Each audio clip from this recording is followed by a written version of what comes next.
नाशिक ते Pune high speed railway सुरू करण्याची घोषणा ही लोकसभा निवडणुकीतील जुमला ठरण्याची शक्यता आहे। या रेल्वे मार्गाबाबत नाशिकला केवळ चर्चेचे गुहाळ सुरू होते। मात्र प्रत्यक्षात रेल्वे मंत्रालयात 2 वर्षांपासून कुठलाही पाठपुरावा झालेला नसल्याने खासदार राजाभाऊ वाजे यांनी नाराजी व्यक्त केली। नाशिक पुणे मार्गात बदल करून नाशिक शिर्डी पुणे केल्याबद्दलचा साधा प्रस्तावही दाखल झालेला नाही। त्यामुळे 2 वर्षात या रेल्वे मार्गाची फाईल कोणत्याही चर्चेविना केंद्रीय रेल्वे मंत्रालयात अक्षरशः धूळ खात पडल्याचे वास्तव खासदार वाजे यांच्या निदर्शनास आल्याने त्यांनी नाराजी व्यक्त केली।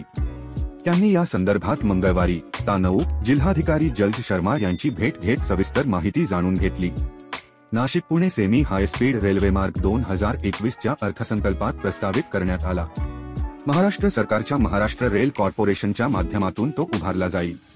या मार्गासाठी साधारण 16,000 कोटी रुपये खर्च येणार असून त्यातील प्रत्येकी 10% खर्च राज्य व केंद्र सरकार करणार असून उर्वरित खर्च कर्ज उभारून केला जाणार आहे। त्यानुसार महारेल कंपनीने भूसंपादन विभागाच्या मदतीने भूसंपादन प्रक्रिया सुरू केली होती। नाशिक जिल्ह्यात आतापर्यंत या प्रकल्पासाठी 45 हेक्टर भूसंपादन पूर्ण केल्याचे सांगण्यात। रेल्वे मार्ग व्यवहार्य करण्यासाठी तसेच डोंगर भागातील बोगद्यांचा खर्च वाचविण्यासाठी राज्य सरकारतर्फे हा मार्ग शिर्डी मार्गे वळविण्याचा निर्णय उपमुख्यमंत्री देवेंद्र फडणवीस यांनी जाहीर केला होता। यामुळे सिन्नर तालुक्यातील रेल्वे मार्ग बदलण्याची शक्यता निर्माण झाली होती। या निर्णयामुळे यापूर्वी संपादित केलेल्या जागेचे करायचे काय असा प्रश्न जिल्हा प्रशासनासमोर उभा राहिला होता। महारेलने नाशिक व सिन्नर तालुक्यातील 22 गावांमधील सुमारे 287 हेक्टर जमीन खरेदी करणे प्रस्तावित केले होते। त्यासाठी 250 कोटींच्या निधीपैकी जिल्हा प्रशासनाने 100 कोटींची मागणी नोंदवली आहे। त्यामुळे नाशिक पुणे रेल्वे मार्ग लवकरच मार्गी लागेल अशी अपेक्षा वाढली होती।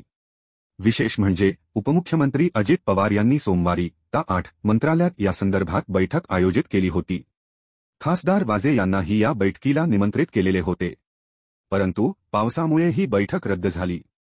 खासदारांना अर्ध्या रस्त्यातून परत यावे लागले। आता बुधवारी ही बैठक होणार असल्याचे समजते, परंतु केंद्रीय रेल्वे मंत्रालयाकडे याविषयी माहिती जाणून घेतली असता नाशिक पुणे रेल्वे मार्गाविषयी 2 वर्षात एकही पाऊल पुढे पडलेले नाही। त्यामुळे हा प्रस्ताव धूळ खात गठ्ठ्यात तळाला पडला आहे। त्यावरील धूळ झटकण्याचे काम राज्य सरकारकडून सुरू असल्याचे खासदार वाजे यांनी सांगितले। नाशिक ते पुणे रेल्वे मार्ग हा 235 किलोमीटरचा आहे। आता हा मार्ग 33 किलोमीटरने वाढणार असून त्याला शिर्डी जोडले जाईल असा प्रस्ताव तयार केला जाईल। या मार्गावर 12 ते 16 कोचची रेल्वे धावणार आहे। ही रेल्वे सेमी हायस्पीड असेल। विद्यमान मार्गावर एकूण 20 स्थानके आहेत, 18 बोगदे आणि 19 उड्डाणपूल आहेत।